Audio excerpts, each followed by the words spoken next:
Do you like Dishonored? Because this is as close as it's gonna get in VR. So let's talk about it.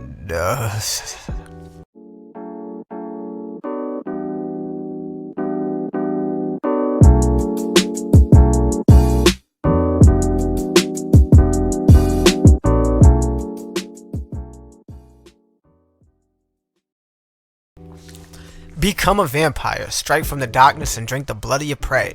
Use stealth, persuasion, and an arsenal of upgradable abilities to sneak past enemies undetected, or punish the guilty in seedy backstreets of the nighttime Venice. Vampire: The Masquerade Justice is an open-ended narrative adventure RPG set in the World of Darkness universe. You have the power to strike fears into the heart of your foes in the underworld, in the untraceable shadows, picking off targets one by one. Using the shadows as your ally, take to the rooftops and seek new paths away from the enemy's eyes. Use the shadow traps to snatch up unsuspecting prey and drag them into the oblivion hell. Activate Cloak of Shadows and slip unseen through enemies' defenses.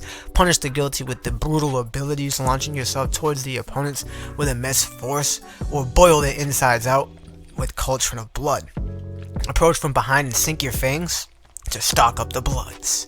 Land your crossbow with special bolts to kill, distract, or knock out the gods from afar. Dish out the justice with the vengeance. The dark skies of Venice provide different opportunities, and there is a skill tree to level up your powers and build character suited to your own playstyle. There's ridiculous side missions to conquer in the campaign for more experience. Convince NPCs to aid and ally you and work while you solve puzzles, uncover collectibles, and test yourself with the optional tasks in each mission. And now with the facts out of the way of the game, let's get into the real reason why you clicked on this video for my overall thoughts, impression, and review. And it goes as follows. Like many of you, I saw the glowing and glaring reviews of Masquerade Justice and put it on an eventually to play list. Once I finally figured out it was time to sink my teeth in, well, let's just say we did need another perspective, and we gotta break this down before others pull the trigger. And my guys and girls, it's a doozy, because let me say this: we're breaking the review down between the bad and the good, and we're gonna start with the bad first to ease into the good. The bad is, the longer you play this game, the more the cracks start to show, the more the lack of love, gameplay, and polish. The story crumbles to bits, and it seems forced, like it was just needed to rush and hurry up and get it out there, as it got faster paced from the beginning missions where they were a lot fleshed out. They lasted a lot longer. And while playing the game, I crashed not once, not twice, but 3 times, and there's a potential to be more, but I just haven't seen any or encountered any, and by the time I stopped. And it's trashified, assified, my boys and girls.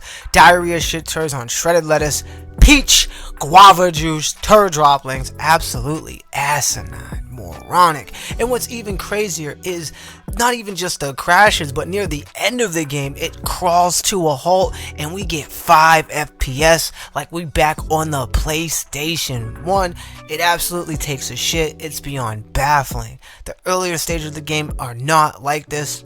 It's almost like they made the earlier game stages perfect, so the first 2-3 hours is perfect, because they know certain reviewers will only play that long and then get a review out talking about how wonderful it was, where there's people like me where I play the whole game, explore as much as I can before I even pick up the pen and get ready to review. But not only did I experience the doodified shit turds, diarrhea guava juice, doodified garbage dumpster diarrhea, crashes, and the shredded lettuce of diarrhea turds, frame rate dropping to 5 FPS. But oh my gosh, bro. We have shitty crispy chips, visual glitches with the loading, where I was loading into the skill tree and I had a black screen and I couldn't see anything, but I could hear that my character's footsteps were moving, and I had to do something weird to finally see.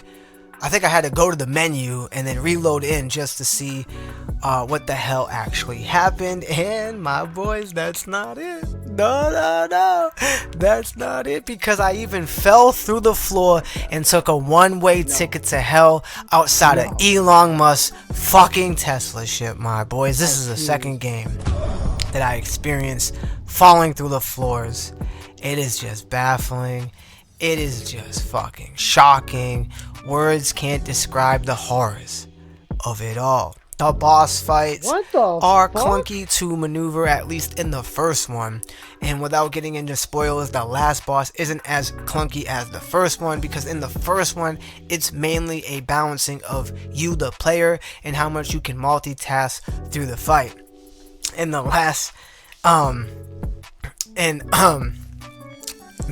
thing I'm going to mention, actually there's like maybe two things, is that, like I said, the story is briefly rushed in places.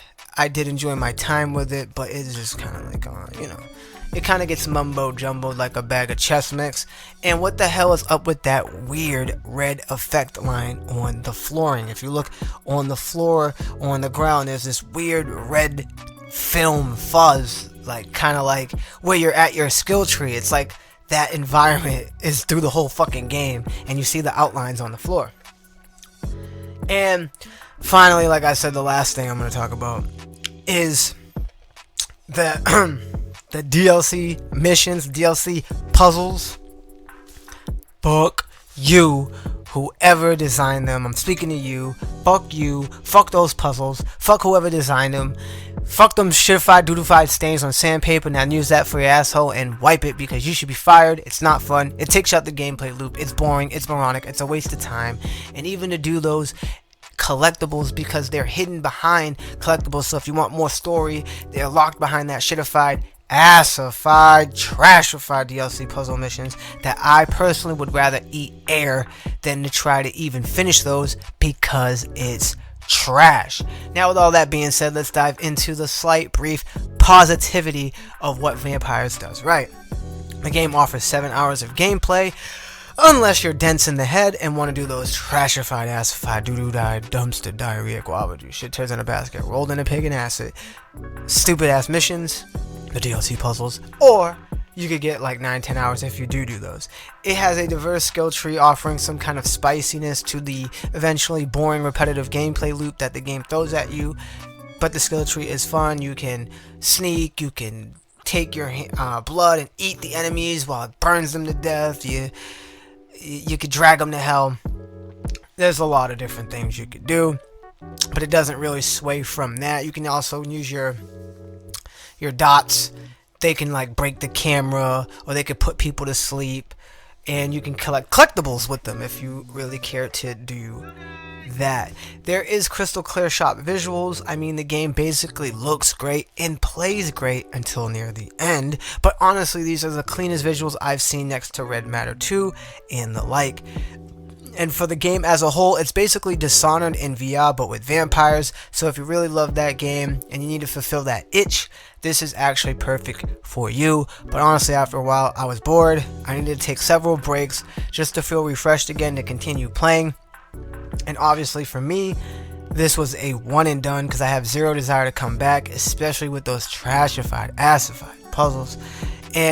But at the end, in the totality of everything, the totality of the circumstances, because this review is running a bit long, I did appreciate what the devs did here. However, it is no means a critically acclaimed game that it has been painted as with that brush.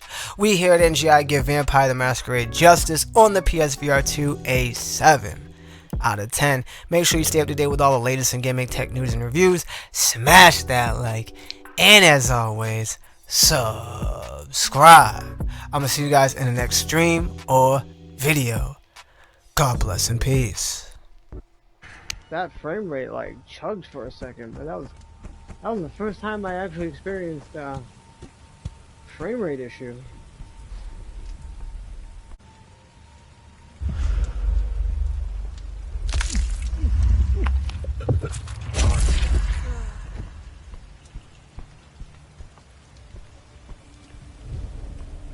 What the?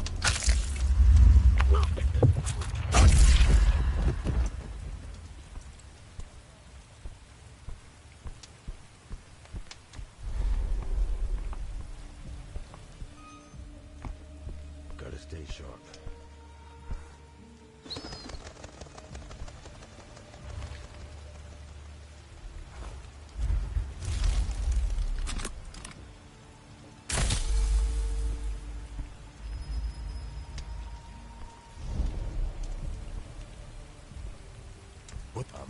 find you. Now, You gonna find me? Whoa, the frame rate is chugging, bro.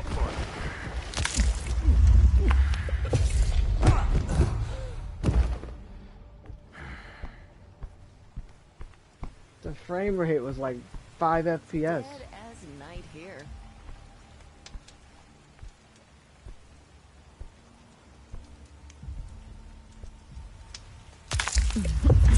can't hide forever. Oh, fuck, they're coming!